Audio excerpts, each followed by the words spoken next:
Fellas, in the MMA community, there's been a debate that's been going on for so long about what the best and the worst weight classes in the UFC. Many people have uploaded their opinions. I've uploaded 2 videos on this already, but I'm going to be going through every weight class and breaking down each weight class into 3 categories. The title picture, the top 15, and then the unranked area. And I'm going to be ranking all 3 of those categories out of 10 and creating an average to find out what actually is the best UFC weight class currently, based on whatever gets the highest score. So let me know your thoughts on each weight class, and we'll go in there straight in there with the heavyweight division, a division that's very controversial, and we'll start with the title picture of the heavyweight division. I'm giving the title picture of the heavyweight division a 3 out of 10. This is one of the worst title pictures we've had in a while. It's definitely the worst in the UFC right now, in my opinion. Obviously, it's about the interim champion situation, with John Jones being the champion. He hasn't fought since March of 2023, doesn't plan on fighting until November this year, and then we've got an interim champion in Tom Aspinall, who has to defend his interim belt because Jones wants to have a long layoff and fight Stipe Miocic, who has no business being in there with him for the belt. The title picture is a complete mess, and honestly, Jones moving up to the heavyweight division was a complete ruin of the heavyweight division. So in my opinion, the title picture is a complete 3 out of 10. Absolutely horrendous state. The actual top 10 of the heavyweight division, I've given it a 5 out of 10. There's nothing really bad I can say about it. It's just a lot of the fighters don't really need to. Like, we've got Sergey Spivak, he's lost to the top guys. Marcin Tybura's lost to the top guys. Jelton Ahmed has just been finished ranked number 10. Stipe has no business being in there with him. Volkov's lost to a lot of the top guys. So it's not like we have any big prospects or, in the top 10. I feel like the only notable guys in the top 10 are guys like Blades, Aspinall, Gorn, Pavlovich. And apart from those guys, the top 10's kind of just, a bunch of fat heavyweights who happen to make it into the top 10. So I've given it a 5 out of 10 for the top 10, and then the unranked area, I've given it a 3 out of 10. There's not really much unranked heavyweights that we can really look out for, especially now that Robelis de Spain has lost. We've got Mick Parkin, I guess he's interesting. Waldo Acosta, who just beat Robelis de Spain.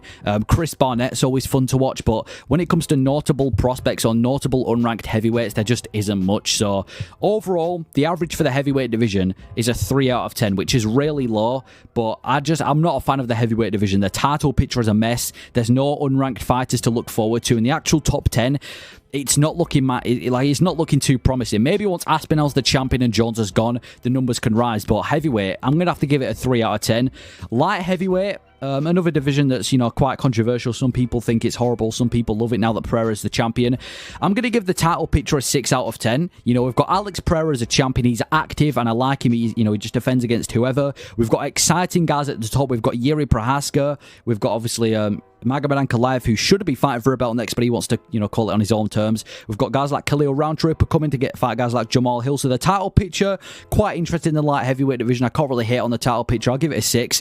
I'll also give the top 10 a 6. There's some guys who don't really need to be in the top 10, or fighters who just don't really interest me in the top 10, like Volkan Oezdemir or Anthony Smith. But then there's some good names. Like I said, we've got up-and-comers like Khalil Roundtree. We've got Hill. We've got Blachowicz. Overall, the top 10, there's just a lot of fun fighters. It's rare to find a boring fighter in the light heavyweight division of the top 10, so I'll give the top 10 a 6 out of 10. Nothing huge in the top 10, but it's quite interesting. And then the unranked, I've given the unranked area of the light heavyweight division a 3 out of 10. There's genuinely not much unranked talent in the light heavyweight division, to the point where Dominic Reyes is still ranked. Yeah, the unranked section of the light heavyweight division, there's nobody to look forward to, not even one name I can think of. So for light heavyweight, the average, it comes to a total of a 5 out of 10. Solid division, a lot of work needs to be done. It's not a bad division, but it's not a division that I'd say is necessarily exciting. And then we go to the middleweight division. The title picture of the middleweight division right now is getting a 7 out of 10. It could be higher, but I feel like there's too many contenders. We've got Sean Strickland and Costa, Whitaker and Chimaev, Cannonier and Imavov, Adesanya. You know what I mean? There's too many contenders in the middleweight division, but that also means that we've got a lot of options to choose from. We've got Dricus versus Adesanya. That's going to be fun. Seeing Strickland get his shot at the title is going to be fun. We've got the rise of Chimaev. So the title picture right now in the middleweight division, I'm actually really enjoying it. And now that we've got Dricus as champion, he's got to face new, fresh opponents. I'm excited to see how he does against those guys. So the title picture's getting a 7. The top 10 as well is also getting a 7. I feel like the top 10 of the middleweight division is actually kind of interesting now. We've got Imavov, we've got Costa, Chimaev's now in the top 10 as well. Jack Hermansson's made it to the top 10. Whitaker, Adesanya, Cannonier. There's just a lot of entertaining fighters in the top 10. So I'm giving it a 7 out of 10, especially compared to a few years ago when we were having title fights like Vettori at the top versus Adesanya. It's definitely got an interesting top 10. And then the unranked of the middleweight division, I'm giving this a whopping 9 out of 10. Middleweight Middleweight in the UFC has the best pool of talent that aren't ranked. Bo Nickel, Sharapati Magomedov, Ikram Aliskerov, Kopylov, Christian Duncan, Joe Pyfer. The amount of unranked names in the middleweight division is crazy, and I feel like this is going to make the division super interesting in the next few years. So middleweight, overall, it's getting a 7 out of 10. It's a solid division, and I feel like it can only get better in the next few years when we start to see some of these unranked guys progress onto being ranked. So middleweight, actually a solid division that I think is really slept on, and I'm giving it a 7 out of 10.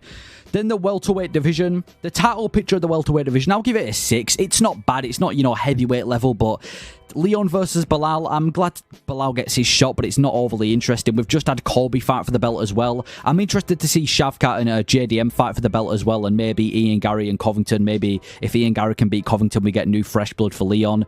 But Leon's not an insanely active champion. I'm not calling him inactive, but it's not Usman level active. So the title picture's getting a 6 out of 10. It's interesting, but I won't call it exciting. The top 10, I'm boosting that up to a 7. Yeah, there's a lot of good talent in the top 10. Ian Gary, Jack Del Maddalena, Shavkat, Leon, Usman still ranked as well. Well, of course he's only lost like what, 3 of his last 3.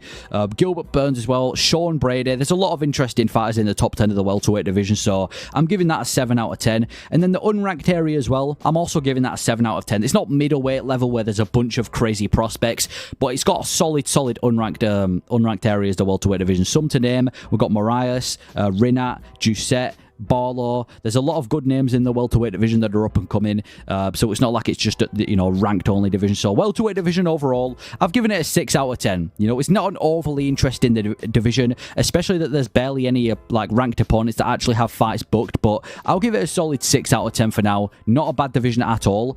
And then the lightweight division, this is where it starts to get interesting. The title picture of the lightweight division, I'm going to give it a 7. Some people would argue that it should be higher, but I feel like we've not got too many contenders right now in the lightweight division actually able to fight for a belt. Obviously, we've got Poirier, who's going to be facing Islam, which is going to be fun. We've got Arman Tsarukyan as well, but Oliveira's out of the title talks. Justin Gaethje's out of the title talks, and apart from that, the only other guy that we can really talk about being in the title area is Gamrot. So I'd say that the lightweight division, it's a 7 out of 10. Islam's a really fun champion as well. So it's definitely we don't have boring title fights. We've got fun title fights. It's an interesting title picture. I'll give it a 7. For the top 10 of the lightweight division, I'll give that a 9 out of 10. Lightweight might have one of the best top 10s in the entirety of the UFC. Moicano, Holloway, Islam, Tsarukyan, Oliveira, Gaethje, Poirier, Gamrot, Chandler, Dariush Fiziev. The top 10 of the lightweight division, in my opinion, is the best top 10 out of every single weight class in the UFC. It is absolutely stacked, full of interesting fighters, full of big names, and full of fights that are guaranteed bangers. So the lightweight top 10, straight 9 out of 10. And then the unranked, 8 out of 10. So many prospects in the lightweight division, similar to welterweight.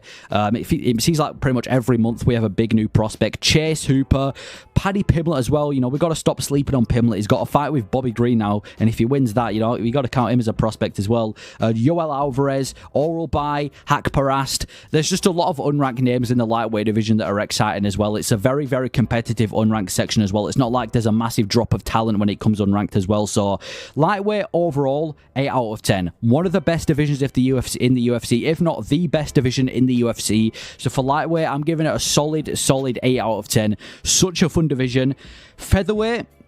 Featherweight's title picture, I'm giving that a 7. Solid title picture. Now that Volkanovski's gone and he's probably not going to be fighting for a belt too soon, I put Holloway. Well, Holloway's definitely going to be noted in the featherweight title picture. Obviously, he was in the lightweight in his last fight, but if he moves down to Poirier versus Holloway, is one of the funnest title fights in the UFC. And then we got a couple other contenders. We've got Brian Ortega, which is fun. Movsar Evloev, Josh Emmett Sterling, maybe if they get a few more wins. So I wouldn't say it's an overly stacked title picture, but there's definitely a few fun fights in there, especially Holloway versus Topuria. The top 10 is getting an 8 out of 10 as well. Yeah, featherweight also has a really, really stacked top 10. There's not a boring fighter, I guess Evloev, but apart from Evloev, there's not one boring fighter in the top 10 of the featherweight division. It's filled full of talent. It's filled full of fun fighters, and overall, the top 10 of the featherweight division is absolutely stacked, just like the lightweight division. And then the unranked, I've given it a 6 out of 10. There's not many, absolutely insane unranked prospects in the featherweight division. There's Nathaniel Wood, there's Nelson, there's Sean Woodson, Alex Caceres, Rodriguez. There's a couple names that you can name specifically standing out in the featherweight division, but it's not overly, it's not an overly stacked unranked area. So I'll give featherweight overall 7 out of 10. Solid division, one of the best in the UFC, but not, you know, overly promising. Bantamweight.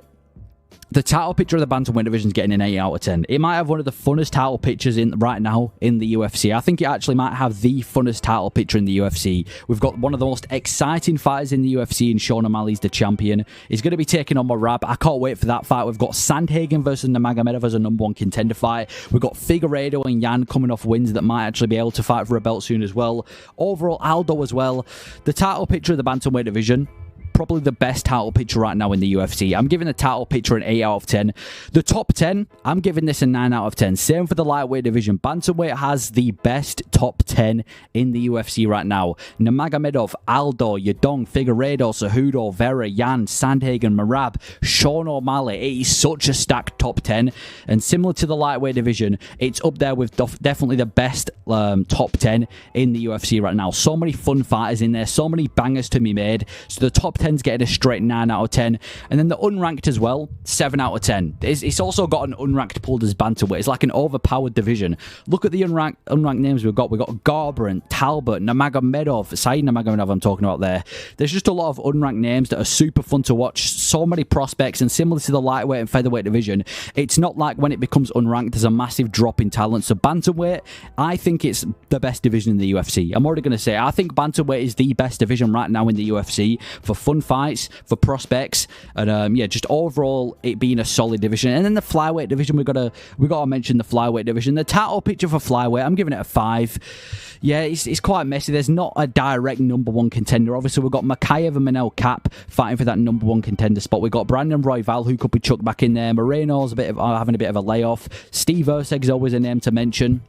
The only issue is, like I said, there's not a #1 contender as of right now, and Pantoja's already beaten a lot of the guys in the top 10, and talking to the top 10, I'm giving that a 5 out of 10 as well. There's not only like overly big names in the top 10 that we can mention, because Pantoja's beaten most of them, and yeah, I'll give the top 10 a 5 out of 10, and I'm also going to give the unranked pool a 5 out of 10. I'm giving everything for flyweight and I've a 5 out of 10. There's some good unranked names. We've got Filo, we've got Silva, we've got Joshua Van, but there's nothing overly exciting in the flyweight division, so I'm giving it a mid 5 out of 10. Not a trash division, but definitely not one of the better ones in the UFC. So the worst division in the UFC, according to the calculations, is the heavyweight division. It's just a complete mess. I feel like whenever you get past the top 5, it's just a complete mess. Fat unranked heavyweights. John Jones ruining the title picture. It has to be given a 3. And then the best is the bantamweight division.